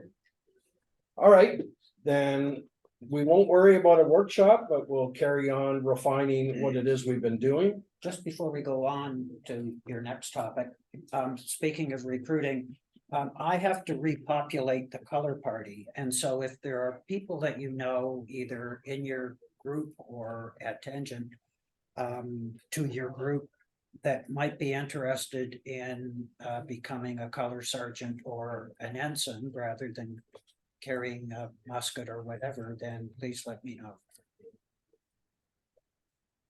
Ross buys their uniforms. Need to be reliable. Yeah. Excuse me, sorry, Ross, I Yes, I know. choked you on something. Yes, Chris? yes, you are. All right, so this, Tom just kind of threw this under other topics, which are sort of lots of little things that we need to. Some things are tightened up, some things are discussion. First one is, I got an earful from a few different sites. It wasn't one site, but literally showing up to events on Friday. With, Ryan's there trying to get tents set up, and people are saying to me, yeah, I got this unit's registration yesterday or the day before. Or that morning. Right, or the morning, or even, I mean, what I used to run long was I literally got one Friday night, right? We just can't do that. And I know it's really hard to chase guys, right? And say, hey, are you coming or not? Right? I haven't heard from you. I gotta get this registration in, and I know that's hard, but you gotta give us something. Right? So if you know your unit's coming and you don't know if it's gonna be 6 or 7 guys or even 6 or 10 guys, give us a registration so we know you're coming. So the site knows you're coming, so they've got food for you, we've got a place for you in the line. And then you can update the numbers later, right? But you gotta give us something. Give you the higher number, the lower, I can Yeah. take room for the Yeah. higher number. Yeah, and we all know these numbers are approximate, right? We've all been in the hobby long enough to know these numbers don't work. Especially as the weather forecast changes for the poor, right? So one strategy that I know the staff is, there's only 6 or 7 people, so it's much smaller, but one strategy we use is. We have a staff meeting in March or February, and we say, okay, so tell me your plans for the year. Tom, which events are you gonna be at? And I just check them off. And then, a week before the registration deadline is, I say, okay, here's who I'm registering, let me know what the changes are. Right? And then if I don't hear from somebody, but I've still got a check next to his name, he still goes on the list. Right? And I know that's not perfect if you've got 40 guys in the 41st. But at least it's sort of a, you've got a rough number. And it is really hard. And I know this isn't on this list, but on the other end of the event. I had 3 different events this year. That I noticed cars in the camp well before the camp deadline. And we're not talking 5 minutes because it's rain coming in. I'm talking 45 minutes or an hour before the deadline. And that's, it's a safety issue, right? Lots of times, I know my kids run around like they're feral, right? They're not watching for cars, right? But lots of times we've still got the public there. And lots of times the merchants are saying, we've still got people in our camp. And it's kind of, once people see cars, they're gone. Right? So I know it's nobody sitting around the table here revving their engine at the gate. But if you can just reiterate to your guys, we all know it's 3 o'clock, or we all know it's 4 o'clock, or whatever it is on the site, it's on the schedule. You gotta help us out, right? But sites have made extraordinary concessions to allow us on site early on a Sunday. They're pushing their window saying vehicles on at 3 or something like that. And then we still see guys sneaking in at 2:30. But like, I think if they said noon, there'd be someone creeping in with their vehicle at 11:30. One thing that impressed me at Mississinawa, they had like county sheriff's officers sitting at the entrance to the site from the Green Active parking lot. And weren't nobody getting past them until the appointed time. Yeah, and sites don't want to do that, right? But at the end of the day, we have an incredible relationship with the sites. And that just it doesn't help our relationship with them, right?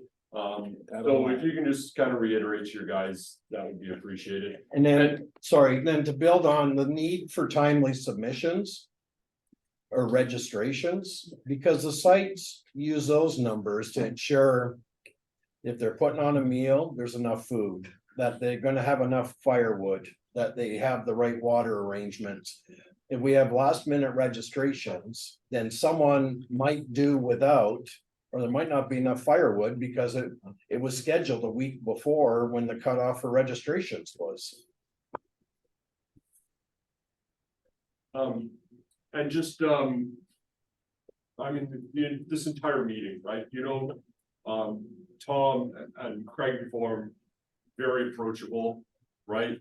And it's really about communication, right? So I know at Longwoods, right, it was a sort of a family emergency, right? Somebody needs to get in. Things happen, but that communication is a two-way street, right? So it's not just, well, I decided to, because I had a family emergency, I'm gonna drive, 10 seconds to let us know, let the site know, right? Things happen, we can certainly work with people, but you gotta talk to us in that case too. Speaking of communication, so this is something that's that we've been trying to kind of finalize, kind of work on, is a standard schedule for events with our morning meetings. And so what we tried to do, we tried to send it out to sites to ask for if they want to have an officers or an all units kind of safety briefing morning meeting. Can you do that at 8:30? And then Ewan and Colin will run their NCO meeting at 9. And then units can, if they're doing their morning orders, they can do that at 9:15, and then we usually have a battalion all in 10. That's been sort of the cadence we've tried to work with. For starters, we're looking for some feedback on that. When we talked about it as a staff, it was sort of If I can add, Chris, Yeah. then the 8:30 meeting. We're asking the site to come to our meeting. Rather than, like, for example, Fort Erie, everyone go in the fort and stand in that great big circle and spin your wheels all that time. If Aaron can come to us and someone else can go to the American camp, just to make it much more efficient, so.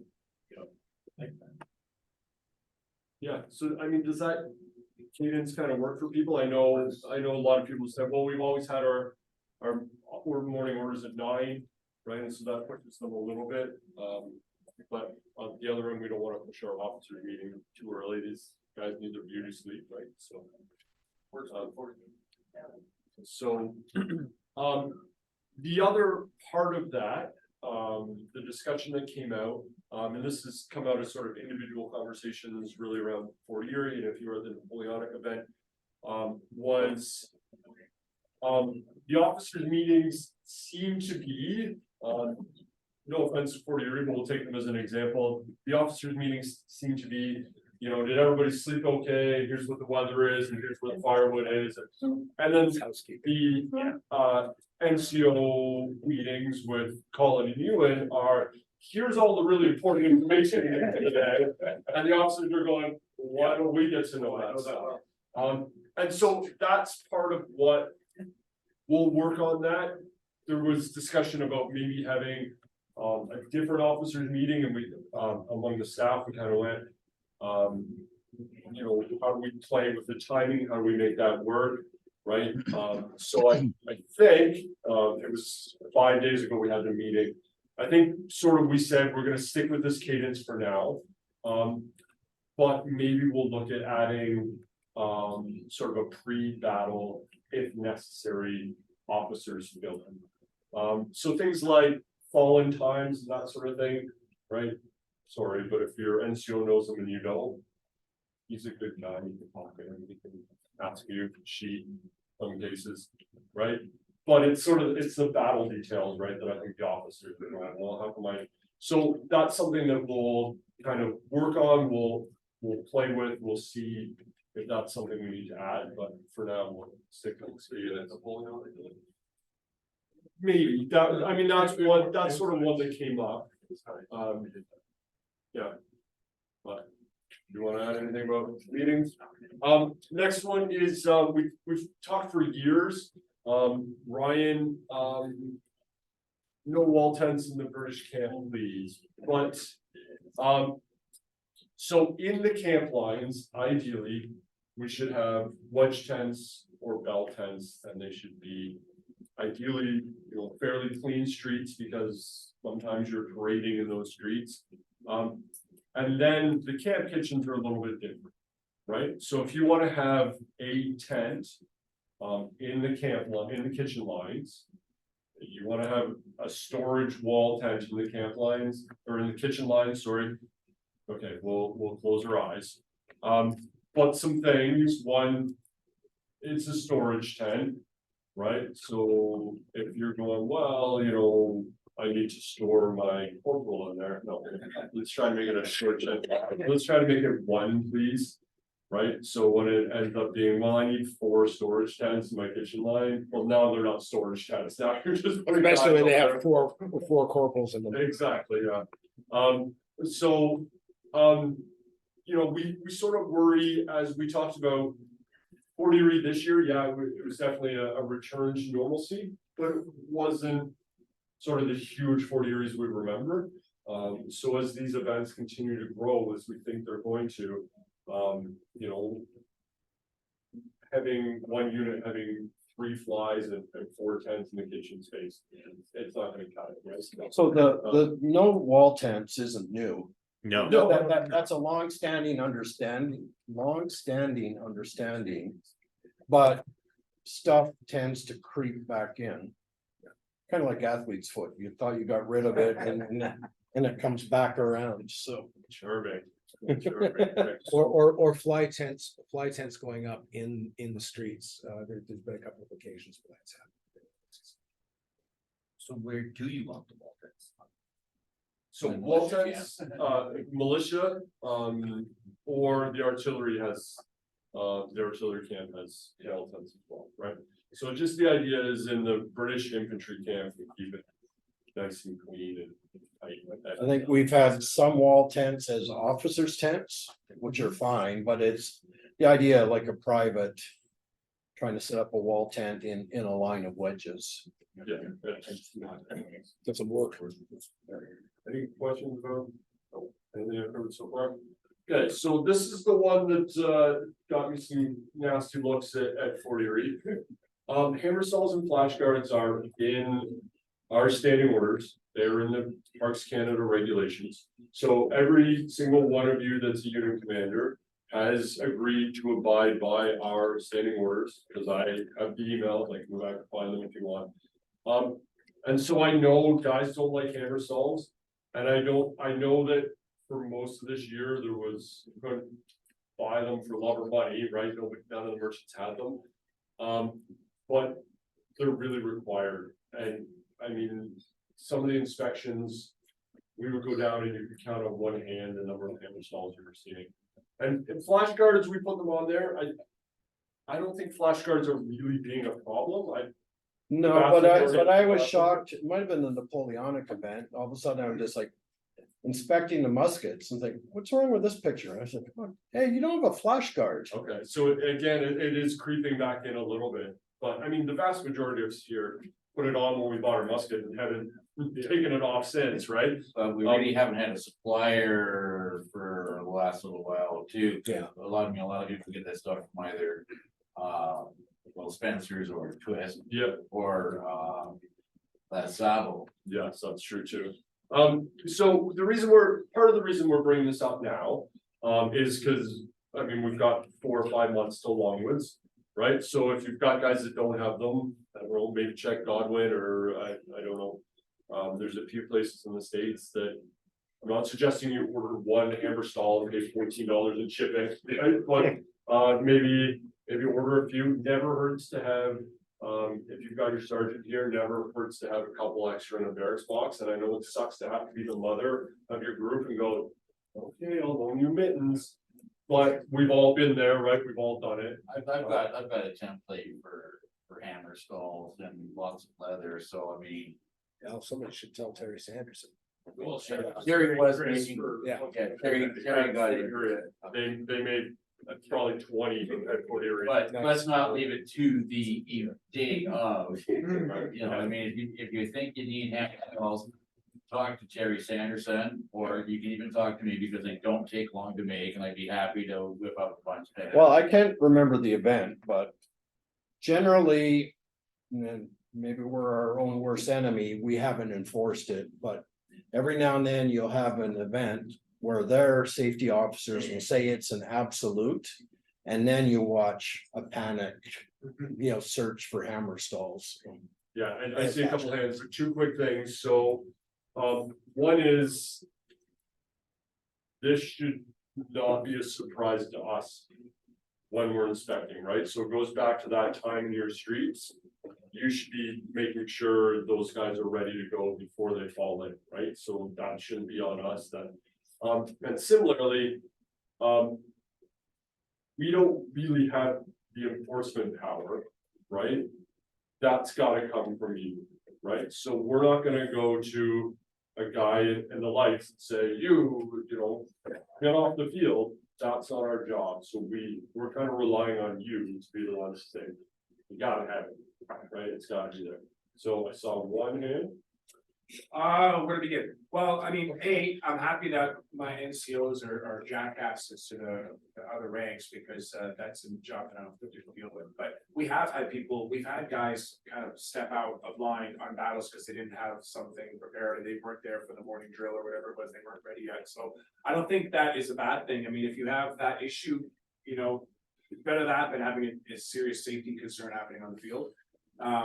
But beginning our company now 12 years ago, we were all newbies, and so kind of early on took on the habit of purchasing things for the company on bulk and actually incurring a lot of the costs within the organization and not putting it on the members. But that's kind of that culture stayed within our group now, where members themselves are collecting the money and then buying like flashcards from Shack of the Wolf in bulk. Flints, we got lots. We had that discussion just earlier And today. it's easy, it's not a bad thing because everyone pays into it, and then you got this company's like stash that you can always go back to, and they're tracked, it's not like they disappear or anything like that. And then for the hammer stalls, the same thing, like Kevin's already mentioned it, they're easy to make, and it's a great way to build a esprit de corps, having a party, kind of thing, make the hammer stalls. Little stitch and bitch. That's it. Well, you get standardization as well, if you're buying in bulk, so if you're getting a big That's thing right, of. so you can switch and you can borrow, absolutely. And there's always like the sergeant or the corporals, they've always got extras on hand in case there's a problem on the field. Yeah, good thing you and I saw you next. I was gonna say what Tom said is, it just takes one officious site, that's a rule that they are hard and fast on, and. Yeah, we lose half our line, it doesn't look very good. Yeah, Rob? A couple of times in the course of this afternoon's discussion, there's been talk about taking the time when you gather your unit in the streets to do the inspection and make sure everything's okay. I just want to let you know that when we play the troop, we're prepared to play it as long as necessary until people are there. Now, I'm not suggesting you dally, but what I'm suggesting is that if you need to take the extra time to do that, then do that. We'll keep playing. So, don't worry that, you have to be there before we get to the end. Well, I think, since we introduced the new quote, battalion fall-in. I can't stop. Since we introduced the current manner of falling in the battalion, as part of that instruction, we emphasize use that time when you fall in your street to do all that housekeeping with your boys. But one of the things I've seen is most units are already there ready to fall in, right? But as we've discussed, there are times when we fall in a battalion and then there are some surprises. So I like to think we do ultimately have a lot of time between that dressing bugle and when the battalion assembles to do a lot of that housekeeping and ensure that when you guys are in battalion, everything's good to go. It's the sergeant's responsibility. And like I tell my guys, like, I don't want to get embarrassed by having something show up, when the safety officers are looking at it. So, I mean, basically, I would suggest that the RSM feel free to choose a new sphincter for any sergeant if people aren't properly prepared. If you're creating sphincter. Well, and I think the point is, like, this is a warning, right? So that when we get to NCO school or Longwoods, right, we can have that expectation and guys shouldn't be surprised, right? Because we can say, look, we gave you all last year, we talked about it at every event, we talked about it in November. If you're still surprised now, you weren't paying attention, right? Well, and another thing just on that, so often at the events we go to, the sites will do a safety inspection, say on Saturday, but there's not necessarily one always conducted by the site on the Sunday. And sometimes we get people coming only for the one day.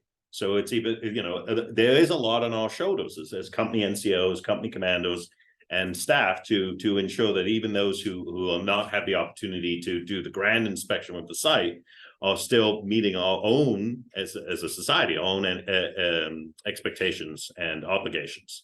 I know we ask guys to check in with the site to get safety, and they do consistently, but it's not the same as when we do the grand inspection with the site on the Saturday. But we got to make sure everyone has everything they need to be able to safely take the field. Any other members? Okay, so the last two are little more like discussion-y or question points. So this came up, Tom was having a discussion with somebody, I think, and Larry and I have chatted with some people periodically. And it's beyond sort of the reenactment, what happens on the field. How do units organize themselves off the field? And so, for example, the Royal Scots Lights were run by the Upper Tennessee Military Reenactment Society, and I know lots of groups have societies like that, but they all, in a lot of cases, built themselves, right? They sort of built their own blueprints. And so this is, you know, people chatting on camp, well, how do you do it? Well, how do you do it? So the question is, do we want to have, again, we could do it by Zoom, we could have a meeting. Chris, sit down. I think I've heard enough. We just will do it. Those that want to attend can. So it's just, you guys are the field officers, but most units have a corporate officer or corporate president, chairman, executive. Then it's a place for them to share best practices, ideas, and every structure is different. Some people are charities, some units aren't. Pretty much everyone's incorporated as a not for profit, but anyway, it's just a way for that side of things to talk. We're not imposing a structure, we're not enforcing anything. It's just an opportunity to bring people, like-minded people together to share ideas. So on that one, the one I'm always curious about, and so if I go to the meeting, one of the things I would ask is how does an organization decide who is the commander on the field? Because I know some groups it's more of an appointment process, some groups it's just sort of a, like Tom was saying, succession planning, right? So you're the sergeant, so you just naturally step it up. And some units it's Divine right. It's Kissed by the head. you know, guy gets stabbed in the back, so the one who did the stabbing gets the stuff up. I know lots of groups have different methods, and I'm just wondering if that's one that we can sort of chat about and say, you know, maybe get some different ideas. So anyway, Tom loves meetings, so he'll set that up. Notice that about it. Meetings and PowerPoints, yeah. Oh, boy.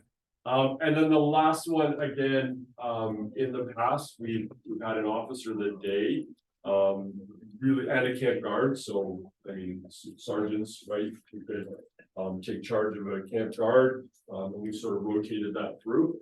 And it was really a question. I know that, one of the aspects of Waterloo that I thought was really cool was their camps were basically off limits.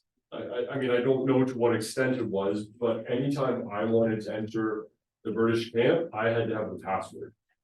And there were literally guards there that would not let me into the camp without the password, you know, even though I was dressed in a uniform. And I thought that was a really cool aspect of the site. Now, I don't know how they interacted with the public. I saw some people sort of chatting over camp lines with the public. I don't know what they did there, but I've always been fascinated.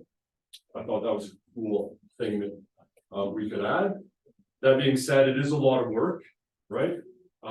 It is, without putting words in these guys' mouths, probably not something that we as the staff want to take on.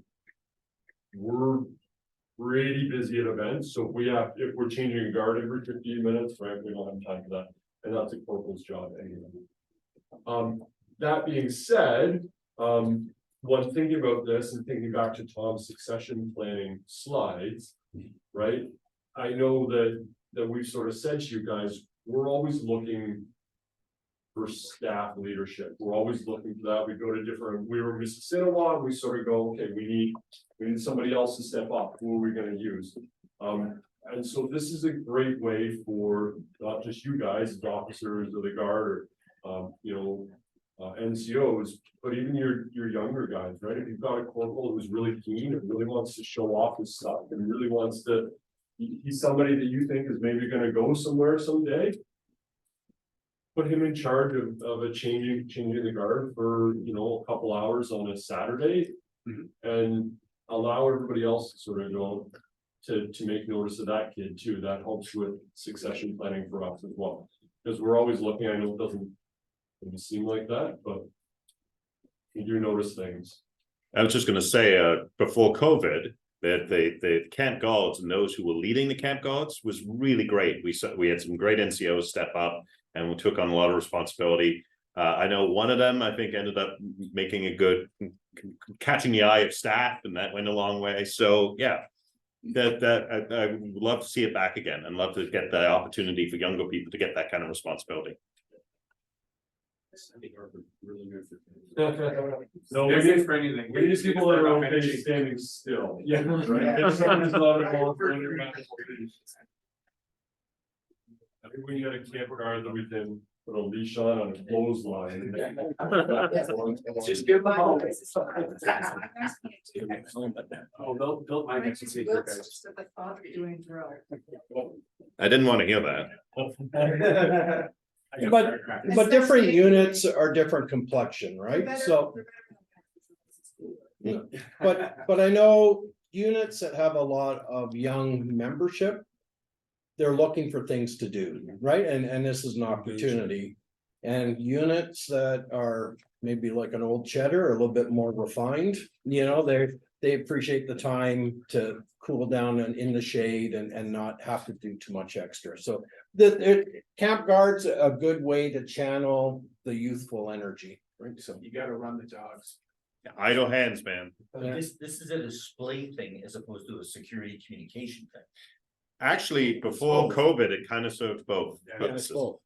So one of the things we were talking about before COVID, and we had at the school and then at events, was that the camp guard and the officer today can assist with any emergency needs. So if there was a need for ambulance to be called, they could help with getting people onto the site and taking care of the victim. or a missing child. File, helping with file.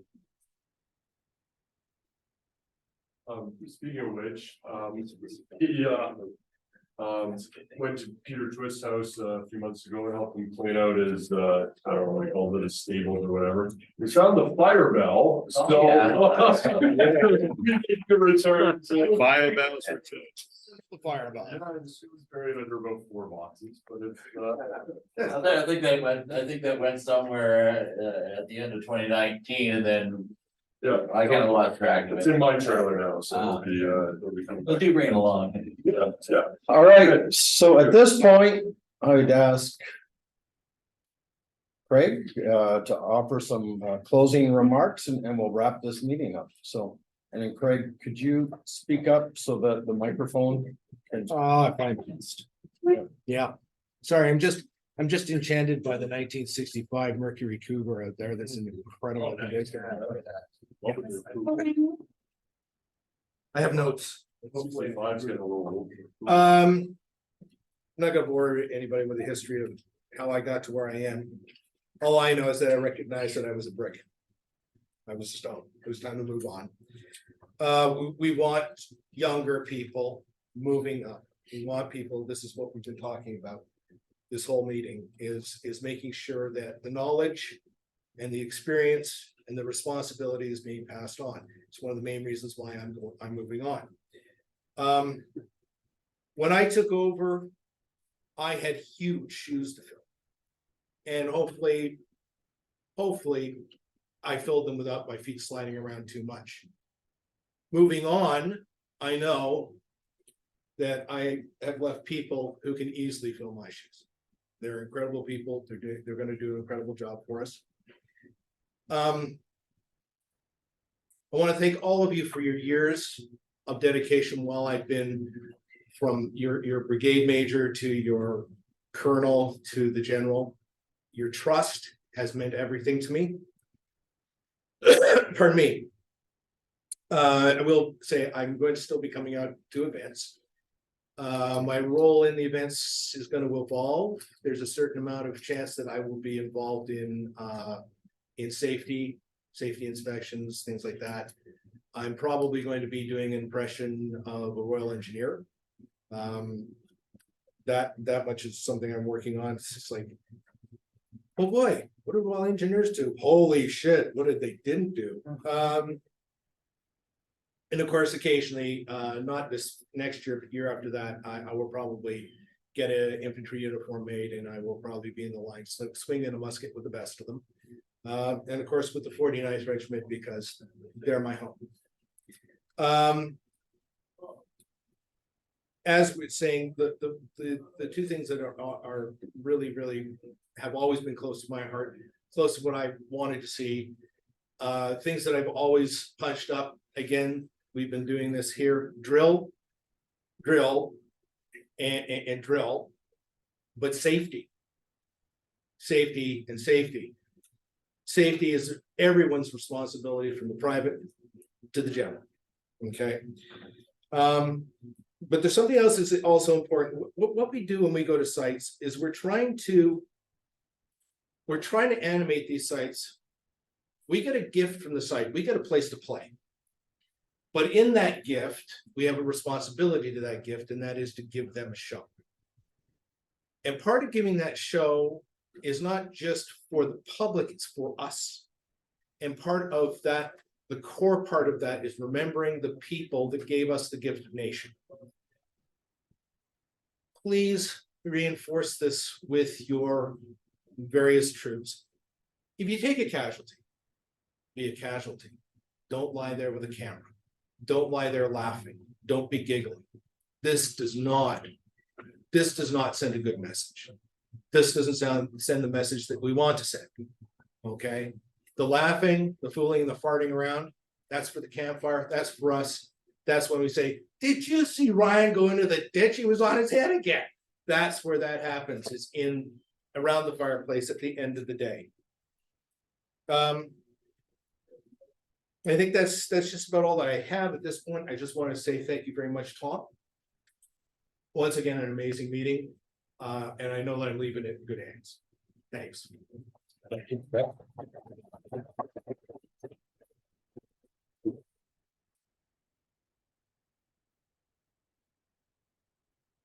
With that, it is right.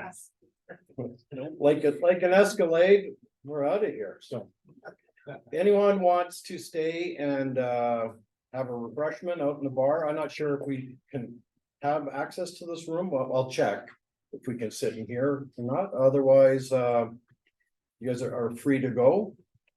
I'm going to check the recording and post this on the Crown Forces channel. So if you want to go back and check something, or you want to share it with your unit, then you're welcome to do so. So, but thank you for keeping your units together through COVID. Like an unimaginable world event, you know, and it took your leadership to keep your units together, and then to bring the hobby back to where I think is pretty much a very healthy place. And I'm really looking forward to 2024. So thank you to your units.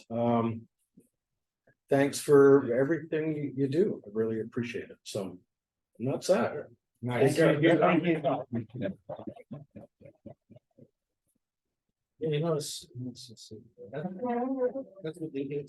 All right, for those of you remote, thanks for joining us that way. Hopefully, whoops, it was reasonable. So I'm gonna turn the camera off.